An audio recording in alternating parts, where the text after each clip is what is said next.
Welcome to the Many Adventures of Peter and Fee, Volume 1, Homecoming, by Kelvin Fernandez. Peter and Fee has budding communities across Reddit, Discord, Goodreads, Twitter, Facebook, and more, so I encourage you to seek out your comfort zone, join the conversation, and let me know what you thought of each chapter as you get through them. Since the series has just begun, the communities are small, so there's a good chance I will personally respond and we can have a discussion. I hope you enjoy listening to the adventures just as much as I enjoyed creating them. So without further ado, let's start the journey. The Many Adventures of Peter and Fee, Volume 1, Homecoming. Chapter 8, Birds of a Feather. The loon's siren cut through the morning fog, an impatient prelude to the rising sun. The cabin's simple four-pane window was no match for the waterbird's call, as the morning salute invaded its humble interior. Ellie groaned, pulling the linen sheets up and over her head. 5 more minutes, she thought. Just 5 more minutes of peace, please, and I'll happily jump out of bed, I promise. But the loon was not one for making promises. Again, it broke through the still air, a shrill echo battering the cabin from all sides. Ellie screamed into her soft down pillow, fists beating against the thin mattress fitted into the slender wooden frame. She remembered when the loon's calls were beautiful. This was the forest punishing her naivety. I swear on all that is good, I'm going to pluck you today, she grumbled. Ellie forced herself out of bed and blinked away the drowsiness still clawing at her eyes. Unwilling to move, the cool wooden floor sent shivers up through her bare feet. She begged the sun to hurry and warm her up, but it was not ready to greet her just yet. As she waited in the dim light, the morning dewdrops pattering the forest floor were all she could hear. Now it shuts up, she sighed. Ellie ambled about, slowly motioning through her morning routine.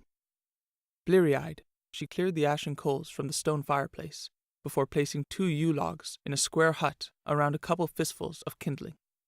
She grabbed the kit that was kept on the mantel and struck flint against yellow steel, sending sparks over the dry tinder. After a few flames shot up, she left it alone, hoping the fire would carry on by itself. Setting free a determined yawn, she brushed the tangles out of her dark auburn hair. Her copper eyes admired her reflection in a hand mirror she had brought along. Tilting it this way and that, she was pleased with the olive tan she had developed. Grabbing her toothbrush, she went to brush her teeth, but was met with an empty jar of toothpaste. Oh, right, she remembered. With a sigh, Ellie settled on wetting the brush in her rainwater pot and relying on the bristles alone to remove the night's grime. She grabbed a pan and cracked 2 blue eggs, setting it over a grate on the now cheerily burning fire. Moving to her clothesline, she donned a dark green, long-sleeved shirt that clung to her arms, and a pair of grey cotton pants fitted tight at her waist. She tied the laces of her boots against her ankles, foregoing her socks. She had long since given up on the idea of keeping them dry. The crackling sizzle by the fire told Ellie her breakfast was ready. Removing the pan, she poked at the flames before upsetting her rainwater pot over the coals. The embers hissed in irritation. Fork in hand, she shoveled the runny yolk into her mouth straight from the dish as she went to peruse her scent rack. 40 or so tightly sealed tiny jars were lined along 2 shelves, each one neatly labeled. Charred persimmon slices sat by crushed lilacs along Cranberry Bay, which sat by Lydia's parrot azure smoke. Swallowing the last of the egg whites, she decided on that one rainy afternoon in autumn and plucked the jar from its shelf. She uncorked the tiny bottle and inhaled deeply. The aroma of soaked grass mixed with the charred odor of burning wax filled her lungs. She was brought back to that thundering night they were searching for Anne's pebble terrier. The friends were drenched in the pouring rain, barely able to see 2 feet in front of them. Their lanterns burned uselessly in their hands. She remembered later laughing by the fire in the explorer's chamber most of all, the friends sharing hot chocolates as the dog shook himself out by the flames. Today's the day, she announced, shouldering her pack. This time for sure. The sun had broken over the horizon by the time Ellie pushed open the front door. The modest cabin sat on stilts over the water's edge, the calm tide lapping against the shore beneath. A pinewood dock extended into the lake, where her canoe sat upended, waiting for her. The sleek finish on the cedar craft retained its luster, despite the terrible scratches across the hull. The dock creaked with each step she took, as smoke rose from the narrow chimney in the thatched roof behind her. Ellie loosened the tether from a post and turned the canoe over into the lake. It sunk into the water, masking its battered underside. She lowered herself into the netted seat, bending to grab the paddle at her feet. Sticking it deep into the muck, she pushed away from the dock, grunting with effort as the canoe slowly shifted. With 2 powerful strokes, she was off. The Faranese forests sprawled along Perona's eastern coast. The thick deciduous forests were primarily populated with birch, spruce, and maple trees, with the odd ancient yew found deep within certain clearings. A plethora of lakes played host to the abundant wildlife and allowed the forests to thrive. But 3 major lakes stood out amongst the rest. Doe Lake in the south was home to the largest herd of mud deer in the world, its sweet current almost like nectar, drawing them in from far and wide. Sifal Lake, at the center, attracted the largest creatures in the forests. Tree bears roosted in its mighty maples, and 3-eyed moose could be seen in the early mornings, wading across the vast yet shallow lake. The third lake, Valor, to the north, was the smallest of the 3, but the most intertwined with its neighbors. All 3 lakes were joined in some manner by the rivers, tributaries, and ponds that flowed through the forests, but Valor saw the largest displacement of water. It was not uncommon for it to drain into the surrounding minor lakes, and, during weeks of particularly low rainfall, even be eclipsed by them before the natural cycle corrected itself. Indeed, the original Lake Valor, first discovered by the pioneering group led by Geoffrey Curran, was recorded in the annals as a different lake entirely than the one given the name today. It was in this Lake Valor that Ellie paddled swiftly. The vibrant landscape before her invigorated her with happiness, no matter how many times she'd seen it. Every shade of green sparkled before her, raking the sky. The sun shining through the foliage dappled the lake with a shimmering pattern of light. As she dipped her paddle through the water, her fists startled some speckled trout nibbling at the sun's rays, hoping it would bring them food. A fresh breeze brought the sugary smell of sap, pulled from the weeping maple trees. She inhaled deeply, allowing herself to enjoy the moment of peace, eager to add the scent to her collection. Sticking close to the shoreline to avoid the strong current, she deftly maneuvered around a rocky outcropping, avoiding the tree husks peeking up through the shallows. She reminisced back to her first days in the forests, how she could barely make the canoe turn, how she didn't have the strength to cut across the lake, how she had sat for hours, moaning in its center as the current took her wherever it pleased. "I've got the hang of it now," she thought, floating around another bend. "It'd be pretty pathetic if I was still struggling after 3 weeks." Ellie had thought her trial would be a piece of cake. The forests were only a few miles away, after all, unlike the pilgrimage Lydia had taken to the ice floes in Bartai, or Anne's journey to study cradlefish under the bridge of Tunley. All she needed to do was to find an oromos and pluck a feather straight from its back. The oromos nested around Lake Valor this time of season, so she didn't even have to range past the smallest area of the forests. Brimming with confidence, she had set out with plans to return in time to celebrate her birthday with her friends. Well, it turned out forests were a lot bigger in person than they were on a map.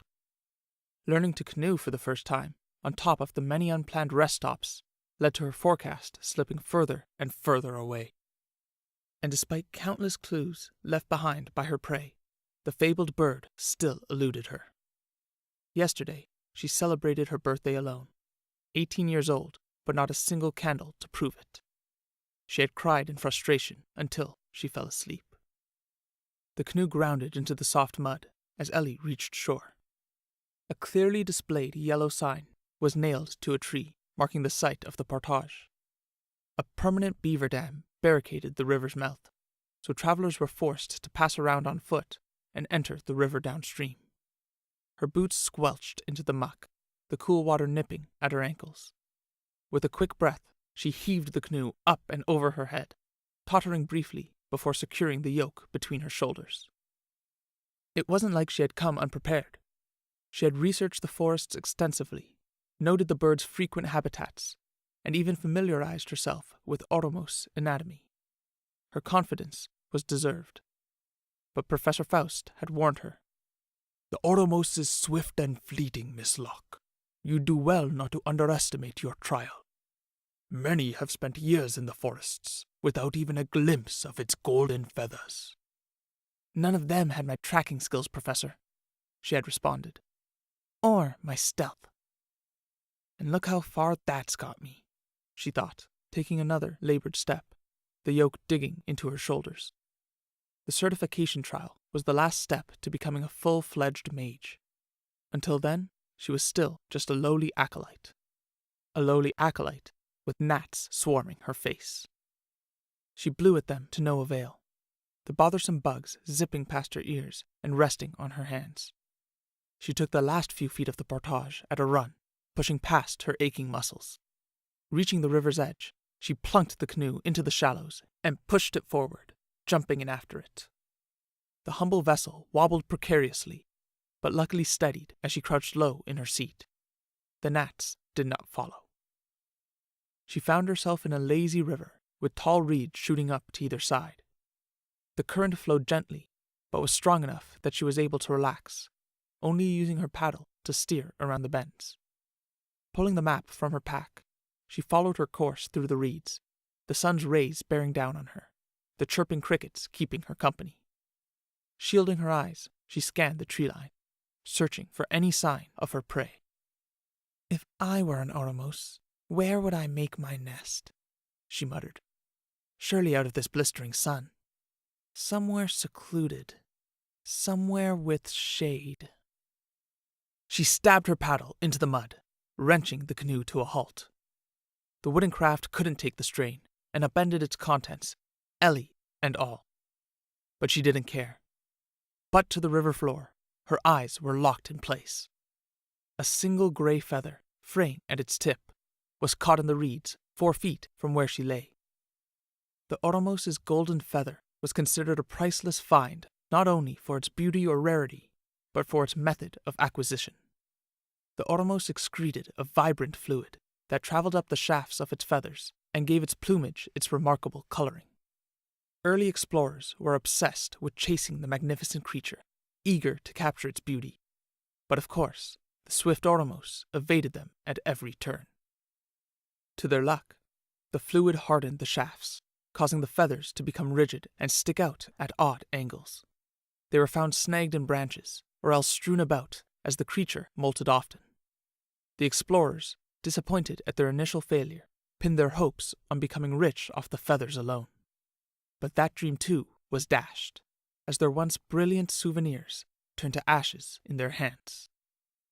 It was discovered that the liquid gold was highly reactive with oxygen, and within seconds of falling out, the exposure to the open air robbed the feathers of their dazzling hue. They concluded that only a feather immediately treated after being plucked straight from an Oromos would be able to maintain its gilded appearance. And with that, all hope for riches was lost.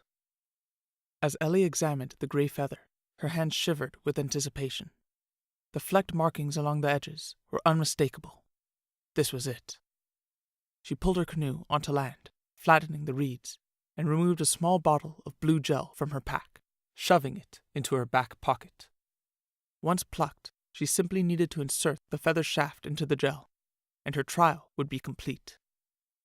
Wading through the brush, she soon found a second grey feather, and then a third. The feathered trail sent her past the tree line, descending into a myriad of thick spruces. The soft earth was littered with needles, the cool, refreshing scent calming her nerves.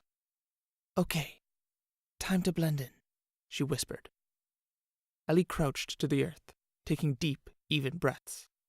Immersing her hands within the needles, the points prickling her soft skin, she brought a handful up to her face. Closing her eyes, she focused on the scent. Inhale. Exhale. Her skin prickled up as the pores opened throughout her body.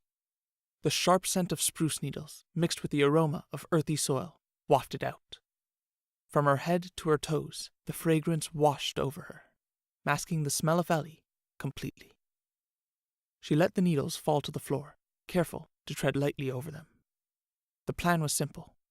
As long as she spotted the Oramos before it spotted her, she could avoid its sightlines and creep up from behind. She just needed some clue as to where it might be. After 10 minutes of weaving through the trees, she got it. A mighty yew stood apart from the rest of the forest, with a deep cleft gouged into its trunk. Within the hollow, leaves, moss, and other forest detritus was arranged in a heap, flattened as if a large weight had been resting there. A flurry of feathers, devoid of color, was strewn about the ground. She had found its nest. A swallow alighted on her shoulder, but she was too jittery to notice. It wasn't until it took a lock of her hair in its beak that she turned her head to meet the little bird. It blinked, confused as to why this tree had eyes. "It's like a real-life scavenger hunt," she told the swallow excitedly. "Each clue comes right after the next." As if in validation, a splash echoed across the forest. Ellie whipped her head around, the little bird toppling in the air, twittering angrily. She dashed towards the noise. The splashing continued, as if a large something was stepping through the water. "Too big for a mud deer," she thought, heart pounding. "Too small for a moose." She pressed herself up against the back of a spruce. The ground dipped towards a small lake just before her. Catching her breath, she put a hand to her chest to slow her racing heart. She peeked around the trunk, and there it was, neck dipping low to sip from the lake. The Oramos. Breathtaking did not do it justice. Ellie felt a hand reach deep down her throat and rip the air from her lungs. The creature shone like the sun, a ball of light reflecting throughout the shallow ripples of the water's surface. Larger than a sand ostrich and 3 times as feathery, the Oramos' neck craned up to nip at a furrow in its tucked wing. Its pronounced tawny beak delicately shifted the feathers aside. A golden shaft fell to rest calmly on the lake. A pure, idyllic image it remained for but a second, before fading to a dull grey fragment. The bird kicked its powerful legs into the muck below, sending splashes into the air as it waded across the center of the lake. Its fibrous stalks ended in 4-taloned claws, capable of shredding any attacker. But the Oramos was not violent by nature, instead using its powerful feet to dig into the earth to propel itself during flight. But flight is a poor choice of words, Ellie remembered from her texts, as the Oramos is an earthbound bird, only able to hover for brief periods during its breakneck sprints. Ellie tried to compose herself. She had been staring blankly for far too long, and a well of panic was beginning to take hold. The Oramos could flee at any moment, and she had no idea how to reach it at the center of the lake. "I could wait here. It has to return to its nest at some point." But even as she thought it, her text corrected her. The Oramos rarely stays in one location for more than a few nights. A nomadic creature, it busies itself erecting numerous nests as it travels the forests. There was no guarantee it would come back. It took her 3 weeks for this chance to arrive. She wasn't prepared to wait 3 more for another. Throwing caution to the wind, Ellie immersed herself in the lake. The cold water crept up to her thighs, but she waded deeper, dipping low so that her head was the only thing bobbing above the surface. With bated breath, she approached, doing her best to upset the water as little as possible. The Oramos was bathing itself, ruffling about with enough noise to mask her presence. Carefully, she strafed around to the bird's backside until she found herself in the shade of a concrete support pillar sprouting up from the water's depths. The northern corner of the Faranese forests played host to a structure quite alien to the dense undergrowth.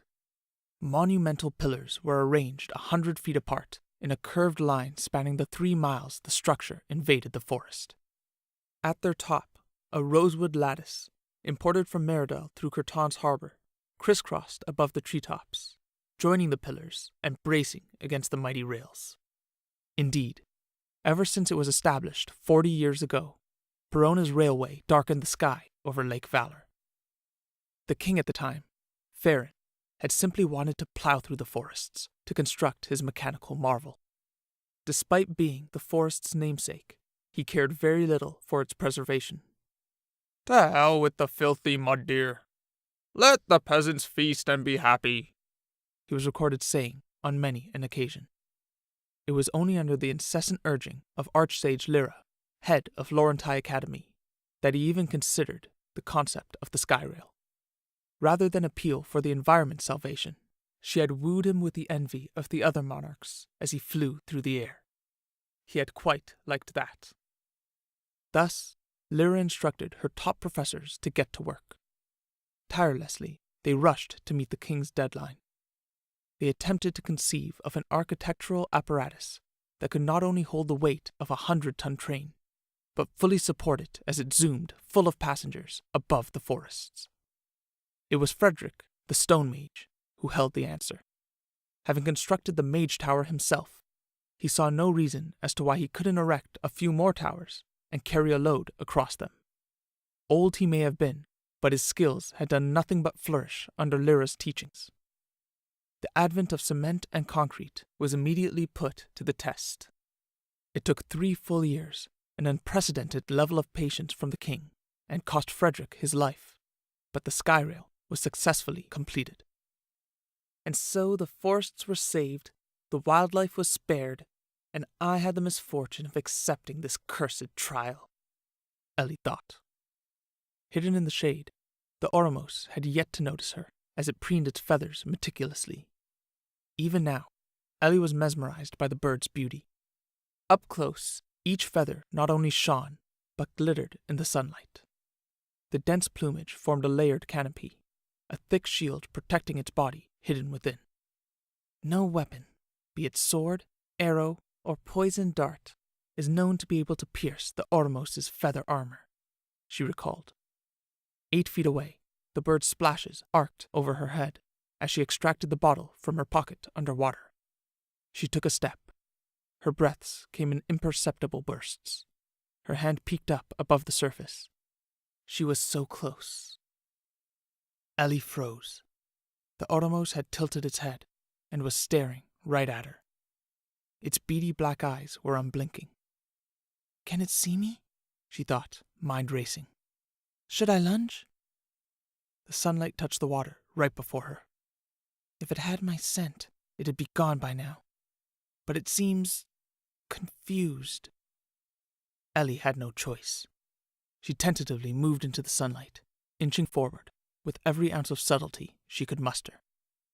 Its head remained still, eyes unwavering from the round face bobbing towards it. A soft note, almost a purr, came from the golden bird as its throat rumbled. The warm, inviting smell of the creature's down filled her lungs. She vowed to remember the sweet fragrance as her moment of triumph. But then, the rumbling grew. Not from the throat above her, but higher still. Concentric waves began forming at the pillar's base, batting harmlessly at her cheek. And Ellie could finally hear what had disturbed the bird. "No. Why now? Why now?" She panicked and lunged towards her prey, just as the whistle blew, signifying the approaching train. But the Oromos jumped away. Golden feathers flew up in a flurry as Ellie splashed after it. Legs like molasses in the lake, she got nowhere fast. Her eyes darted upward at the billowing feathers as she jumped higher than she ever believed she could to grab one in her hand. But false hope was all she clung to, as the feathers grayed before her very eyes. Ashen tufts blew in the breeze, settling on the water's surface. Ellie balled her fists and punched the lake in anger, tears of frustration collecting in her eyes, as she could only watch as the last glimpse of gold disappeared into a grove of maples. "Damn it! Damn it! Damn it!"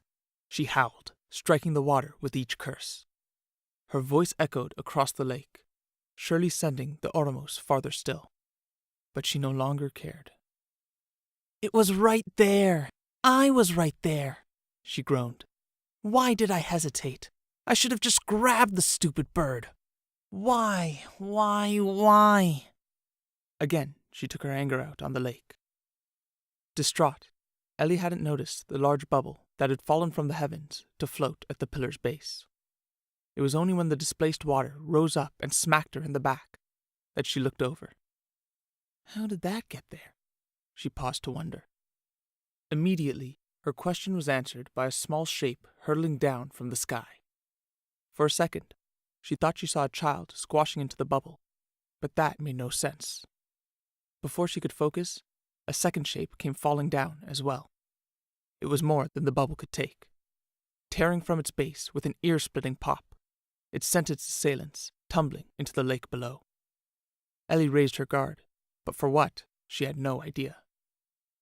A small girl quickly rose from the depths, gasping for air. Her button nose and pale face were framed by a mop of dripping black hair. Her skinny arms shivered as she clung to her shoulders, shocked by the cold. A pair of ears drooped down behind her head, sticking to her wet hair. A chimera. What the hell was that? She cried. Her accomplice rose next, spluttering and blowing water out of his nose.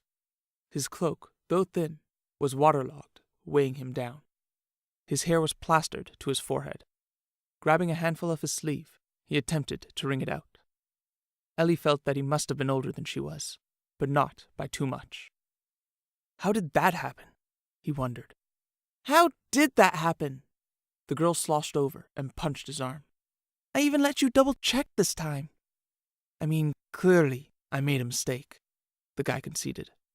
But I don't know where. Was the size wrong? Air density? I knew the height. I knew our weight. Gravity is constant. It should have held. He trailed off, lost in thought. Oh, that's fine then. As long as it should have held. The girl rolled her eyes. Come here. Let me dry you off. He waded over to her. The guy placed his hand atop the girl's head, and a bubble expanded over her face, enveloping it. She looked like a fish in a bowl, her eyes bulging behind the glass. He raised his hand, and the bubble ascended with it. It peeled along the girl's neck and rose up her face. Ellie watched astounded as water droplets clung to the bubble's edge and were pulled off the girl's skin and out of her hair. Her long ears perked up, and there too, the wetness was siphoned off and taken away. She combed her fingers through her hair. It's still damp. Sucks, he replied, dropping the bubble into the lake. Best I can do. Ellie could stand idly by no longer, unable to contain her mounting curiosity. Excuse me, but you're a mage, aren't you? The two companions started. They clearly hadn't noticed her presence, too caught up in their own argument. Now they stared perplexed, not knowing what to make of her sudden arrival. Who are you? The girl blurted out. My name is Ellie. I'm an acolyte at Laurentai Academy, she announced. The title hung on her lips, bitter after her recent failure. Oh, great, the girl muttered. Another one. The guy's face, on the other hand, lit up. The name's Peter, and this here is Fee. What are the odds of running into another mage already, eh, Fee? I'm not a mage yet, Ellie corrected. I'm still on my trial. Your trial, right. Peter waded through the water to get a closer look as Fee wandered off. Explorers Guild, I take it? She nodded. Me too, he grinned and lifted his sodden shirt with one hand. Ellie's eyes traced the taut lines across his chest before coming to rest on the belt buckle he was pointing at. A silver stag beetle held up his pants, the proud symbol of Laurentai's Explorers Guild. So what have they got you doing? He continued, wringing his shirt before letting it drop. Are you collecting horncaps for Professor Borden? Or mapping the nests of the vampire butterflies? Ellie sighed. If only. I'm chasing after an outermost feather, she said. An outermost feather? Peter sounded impressed. Damn, your grades must have been far better than mine for them to assign you that. I requested it, actually, Ellie murmured. Why would you do that? Peter laughed. I thought I could handle it, she snapped. All her emotions came back to her at once. If the train had only waited a minute, she thought, I would have shown him the feather and wiped that smirk off his face. She pushed back the tears, begging for release, determined not to let the stranger see her cry. You look bright enough. I'm sure you'll manage, he said. Now that he stood beside her, Ellie could look up into his eyes. They were green and full of warmth, the crack of his smile showing his sincerity. He looked taller than he should be, but she couldn't quite determine where he hid his extra height. Although his arms were skinny, his shoulders were deceptively broad. Ellie got the feeling that he must be capable of more than he appeared. He did just jump 30 feet from a train, she thought. After a moment of silence, she realized her eyes were lingering. Snapping to, her face flushed as she became painfully aware that they were both dripping wet. A light breeze blew, and she felt her shirt hugging her chest tight. She spun away, afraid that hers weren't the only lingering eyes. Catching a glimpse of Fee pulling herself ashore, she moved to follow the girl to dry land. "So, what's your title?" she asked casually. Ellie knew that most mages were very secretive when confronted by their fellows.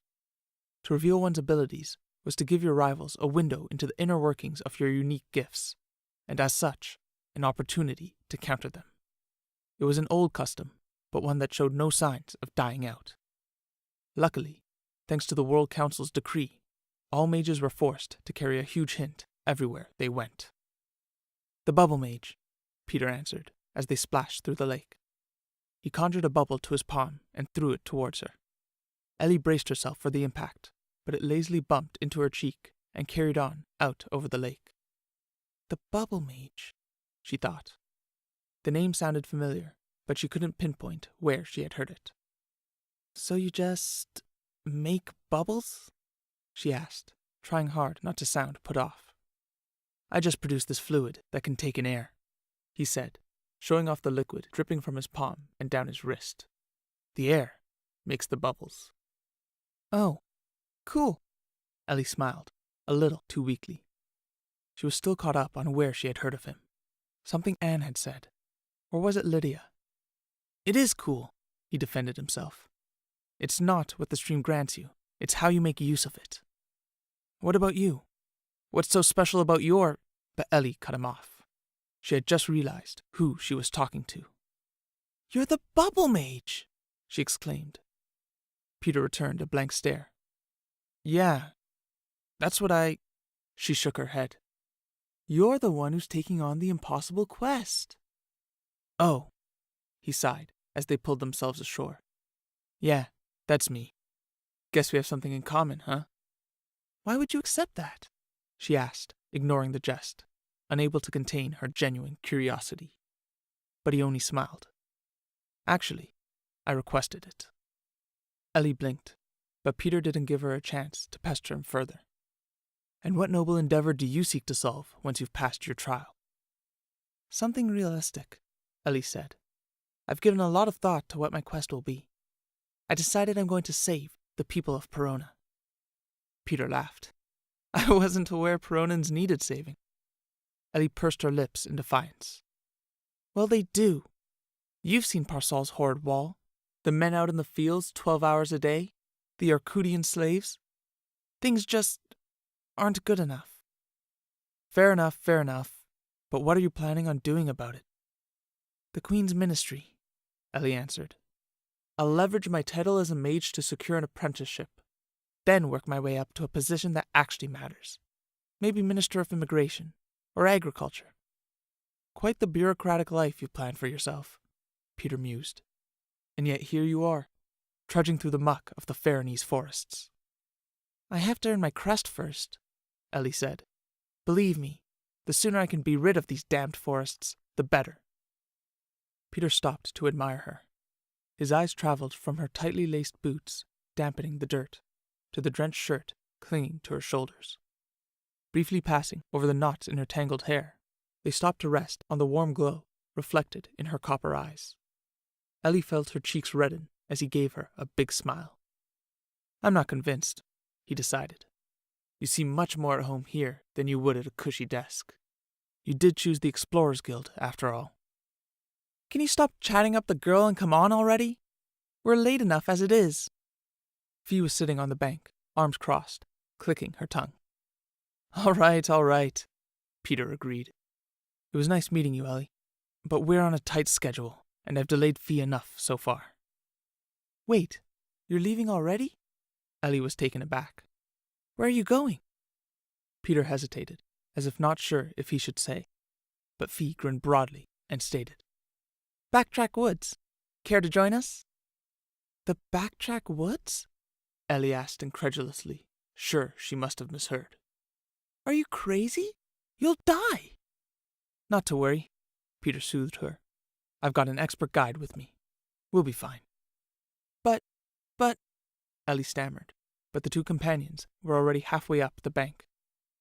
Are real mages this suicidal? She thought. She had wanted to pick his brain for a solution to her trial, but apparently he was determined to kill himself before she got the chance. She stood there, struggling with herself, before chasing after them. I can take you there, she panted. It'll be faster in my canoe. I don't trust her, Fee said flatly. I'm trustworthy, Ellie assured. I go to Laurentai, same as Peter. I don't trust her capability, Fee corrected. Come on, Fee. It actually would be faster. Will we all fit? Peter asked. Sure, if we squeeze a little, Ellie nodded. She walked over to Fee. Please? We didn't get a chance to meet. Fee sniffed, more to turn her nose up than anything else. Fine. You better paddle fast. The canoe flew through the water. With two people at the paddles, the craft zoomed with the current, cutting a trail across the lake.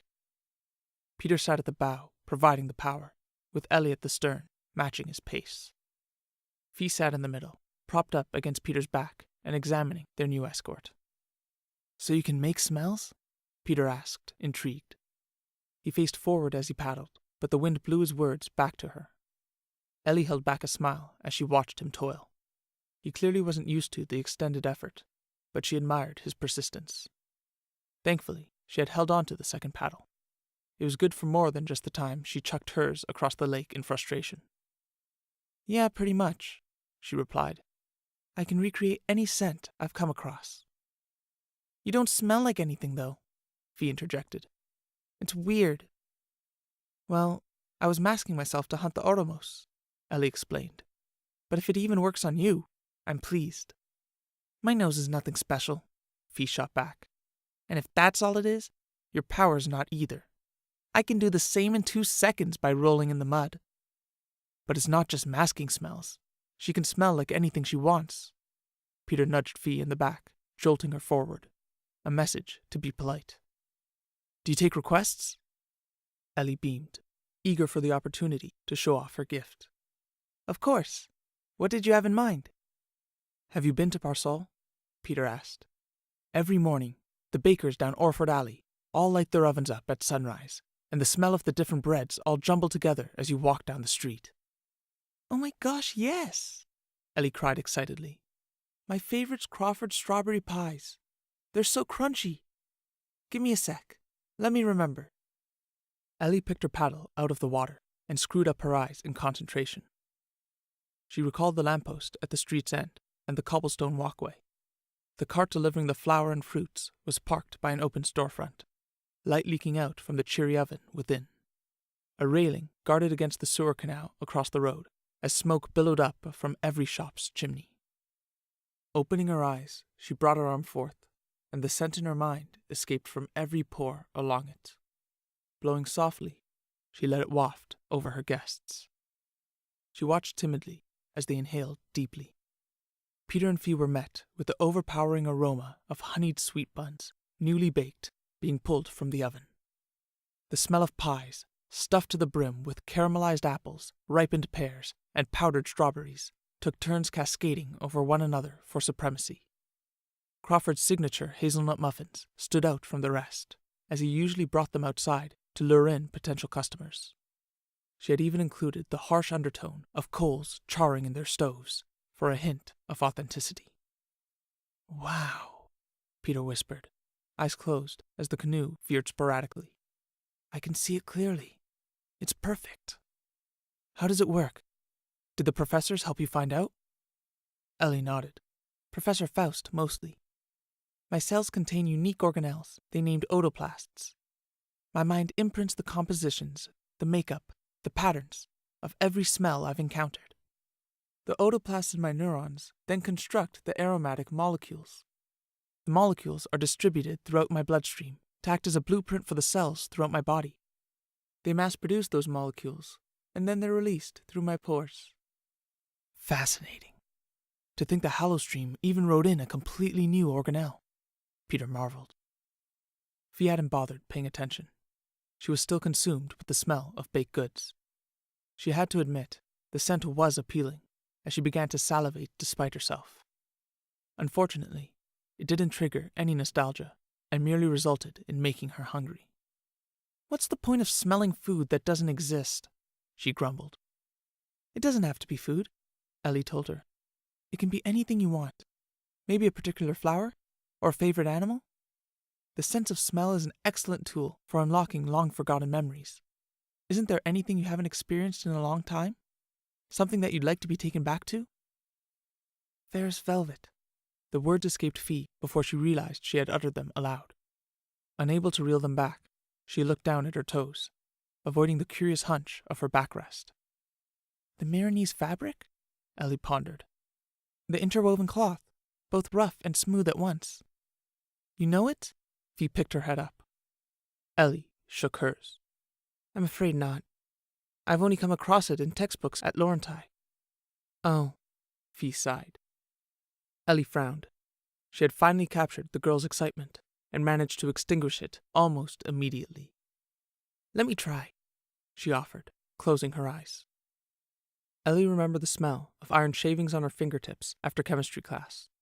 She recalled the sweet fragrance of Anne's fancy pajamas fresh out of the wash. She melded the smells in her mind, careful of the balance. Lifting an eye to peek at Fee, she was met with nervous anticipation. It dawned on her that this was something deeply personal for the girl. A silver chain hung from her neck, disappearing under her blue tunic, and Ellie was once again reminded of myrrh. Her mother had once bought a pear-based fragrance from a traveling salesman. He had said that Milanese women would spritz twice each morning to keep themselves young and lively. Her mother, of course, delighted in turning the house into a Milanese orchard and quickly finished the bottle.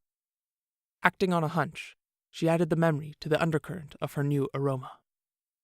Ellie made the smell in her hands. Sweet and refreshing, though the iron's metallic quality pervaded throughout. A sour berry in a basket of fruit. In her mind, she pictured gentle arms, hard at work. She held her hand out to Fee, and the little girl took a deep breath from her palm. Her ears seemed to tremor as she tilted her head back, letting the aroma caress her lungs. Ellie watched tentatively as Fee sat in silence. Her head lilted sideways, as if taking comfort against something that wasn't there. Did I get it? Ellie asked. Close enough. But Fee's tone wasn't curt or derisive. It was soft, as if wanting to hold on to the smell for every moment she had left. So you can create smells you've never experienced as well, Peter studied. He had been paddling alone as the two girls bonded. Following Ellie's directions, he had taken them towards a small inlet that opened at its other end to a river straight as an arrow. Without need to turn, Peter paddled leisurely, enjoying the whistling of bulrushes as they bent in the waning sun. Only my best guess, she shrugged, taking up her paddle. I'm hoping the more aromas I encounter, the closer my hypotheticals can become. That's really something special, you know. I feel like you've only scratched the surface of what's possible. You think? Ellie smiled modestly. I still haven't figured out how to catch an Oramos. But that's the fun of being a mage, isn't it? Learning your ability, discovering how it works, adapting your mindset to come up with exciting possibilities you never dreamed were possible. I don't know. New smells won't help me sneak up on it. I need... You're going about it all wrong, Fee sighed. Listen, you can make all these beautiful smells, right?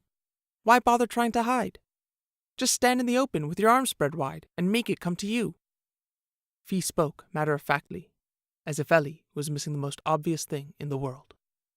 Make it come to me, she parroted dumbly. In her mind, she was chastising herself. Just lure it in. Could it be as simple as that? A chill suddenly crept up on the canoe. Ellie shivered for the first time in a month, the pores opening across her arm for an entirely different reason.